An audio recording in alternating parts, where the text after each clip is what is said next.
Well, holy smokes, Derek. I really appreciate not just Derek, but everyone. But I do want to lift up the last piece that Derek brought. It's really exciting to kind of see how, for the people, is continuing to unfold even through the last 2 years of pandemic. Um, I feel really a little bit honored getting invited to also share a little bit of some of the work that I'm doing. I am but a board member right now, but who knows, just to foreshadow, maybe at some point a community supported organizer. With that, I wanted to just briefly share about a project that I'm working on. And I was kind of trying to think about what is my why. And I really do just kind of to echo your piece, Derek, of the artwork that you shared up. The historical moment that we're in is just profound. And it really is an all hands on deck kind of moment. And we do need ways to kind of bring us together and build out these ecosystems of transformation. So holding that, the work that I'm working on is a project also kind of similar to what Derek was just mentioning. It's a baby. It is on its way. It is still emerging. It's currently called Community Gearbox. And what it is, it's committed to disrupting and challenging the norms of individual consumption. Community Gearbox is an app that allows both users and organizations to share, co-own, and mobilize resources amongst people that they know and trust. I grew up in the Pacific Northwest. I grew up around Buy Nothing. I grew up around co-housing and other places. And it's been, I've really been inspired by some of that work.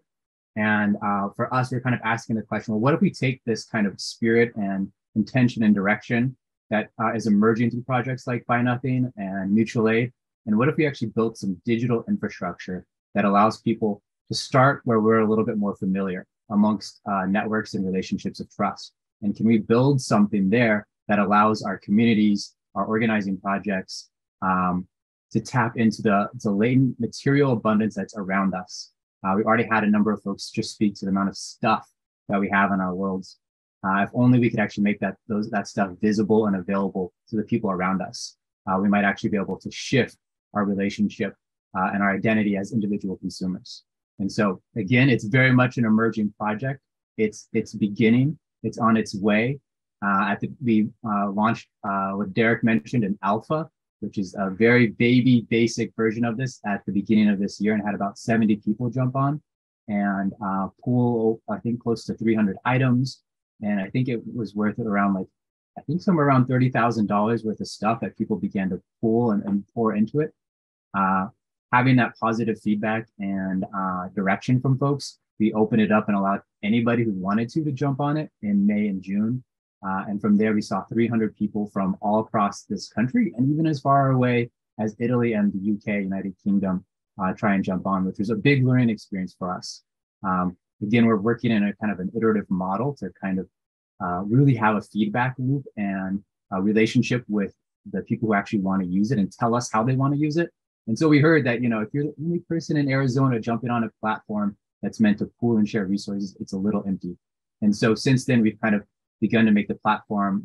We're working on retooling it. We've made it private for right now, and we'll plan to relaunch in the new year. But along the way, it's been quite incredible to kind of feel out the community response and feedback. One of the very first people that are groups that established a community partnership with us was a climate resiliency and disaster preparedness organization that represents 6,000 households. And they turned towards us and they're like, right now in the springtime, we pull together our different neighborhoods and we do an assessment of resources in these neighborhoods, but it's done by paper and pen.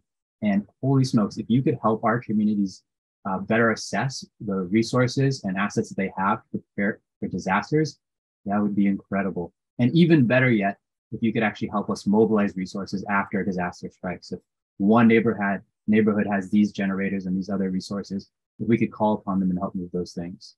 And so through this last year, we've kind of continued to refine and clarify the direction. And for us in our minds, it's a bit of a mouthful, but we kind of see ourselves as like a community inventory management platform, helping communities manage the resources that are already here amongst each other. And again, we still have a long ways to go. We're going to be re-releasing a variation of our what we're building at the beginning of the new year. And it will be oriented to allow community managers or people who are either formal or informal leaders to bring together the people that they're building with to pool and share resources. Because currently it's peer-to-peer, it's just people to people. Let me see if there's anything else I want to say about that. Um, Please feel free to reach out and chat with me. I'm always looking to hear and geek out with other folks, what that might be. If you're at all interested in kind of what inspired some of this work, way back in the day, I was a political economy student at Evergreen. And there were two feminist economists named Gibson Graham, who actually write as one moniker, who wrote a book called Taking Back the Economy, an ethical guide to transforming our communities. And I just put that out there as a resource and reference point.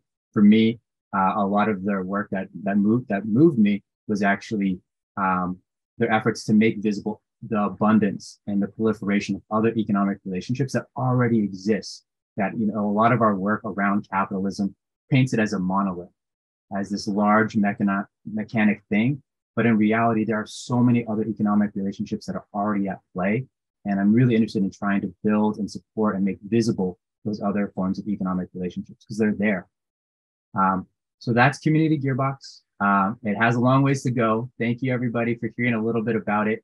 But really, what I'm here for is actually to make an appeal. I want to turn towards everybody. And actually, in fact, speaking of alternative economic relationships, I want to make an appeal about the work of For the People. You know, tonight was really about celebrating the fact that this organization has been around for 5 years. The fact that each year our organizers are able to do incredible work, not on their own, but because of our ecosystem, because of our community, because of everybody who's here tonight and other people who haven't been able to make it. And I also just wanted to share kind of my own personal story, our connection, I should say, to For the People. I think it was back in 2014. And maybe this is just me looking back in time with kind of like rosy colored glasses, but it really felt like there was something in the air in the Pacific Northwest between 2014 and like 2017, 2018, where a lot was happening, where it felt like things were possible and people were throwing down with each other. And there was a pretty avid and active fossil fuel campaign that I had the honor of being a part of. And I wasn't alone. This is, I think, the first time that I met you, Zarna. I think it was the first time that I met Renaissance. I will say it's some of the first work that I did with Sue Kay, one of the other founding board members. I didn't realize it at the time, but Sue is actually the aunt of some of my partner, Sally. That Ellen Finkelstein, somebody who I actually was politicized with early on when I was actually in high school myself, came back out into the organizing scene and was really a guiding force in a lot of that work. And even Annette Clapstein, who I may have even known before Ellen, because Annette was one of those people living at co-housing and happened to live with one of my childhood best friends. And so just the spirit of what was alive in the Seattle area and between that 2014, 2018 area was incredible. But we know that good things don't last forever, that movements breathe, that they rise and fall and undulate and move in different directions. And I think it's really important to think about what happens in those transitional periods. When so much resistance work has happened, how does it relate to other things, to reimagination, to restoration, to these other dynamics that we need in our ecosystem? And I'm really proud to say and to look back and see that For the People is one of those institutions, one of those organizations that emerged from that period. And so, you know, as one thing closes and another opens, For the People was part of that. What else? Yeah, and I think what happened is that For the People kind of stepped in and asked the question, like, how do activists thrive? After 4 years, 4 years of campaigning, if not more for other folks, it's exhausting. And for this organization to kind of think about this model, how can we actually support organizers to do this work on their own terms, with their own agency, and not get pulled into something that Sandra brought up earlier and today, which is the nonprofit industrial complex. We're right on that edge where we're really trying to provide sovereignty and agency to our organizers to do the work, to the organization as well, to stand on its own and really be movement-based. And it really is through the contributions and support of everyone around us. Lastly, I just want to put a little note here that it's been 5 years. There's still so much more work to do. We really do have a vision of continuing to imagine and build towards providing a financial stability and social like floor for our organizers so they can do the work, but also the vision of possibly growing this out so that other people can be in this model. And I look towards, not to put folks on the spot, but I'm like, oh my gosh, like looking at Lee and Moji and other people who are in this space and community, have the power of a model like community supported organizing, what that could do to make the space an opportunity for our organizers to stay in this work longer. Looking at my own self, I didn't. I stepped back. I worked on other things. I built a worker cooperative because I needed to figure out the money game. But I'm just saying that models like this create opportunities that aren't there right now. And so in the spirit of the teachings of Robin Kimmer in her book, Grading Sweetgrass, there's a chapter there about the honorable harvest. I wanted to make our intentions known that we're asking for your contributions today so that the incredible work that you've heard about from our presenters can continue and can grow. We're also asking that you can contribute what you can. And if you don't have the financial means to contribute more, that's totally okay. We appreciate being in community with all of you. And in return for everyone's contributions, we give our deepest thanks and a commitment to keep doing this work, to bring you all into it, and to have a lot of fun along the way as well. So our ask, our vision and hope today is to raise $10,000. We're going to start today. We're going to keep pushing this campaign all the way through until the end of the year, but we want to kick off today. And am I highlighted right now? Can you remove the highlight for a moment? Thank you. And if I wanted to invite people who are still on this call, if you can, to turn your video back on. I just would love to see people's faces if possible. I just want to invite folks. Thank you, Shay. Thank you, Maggie.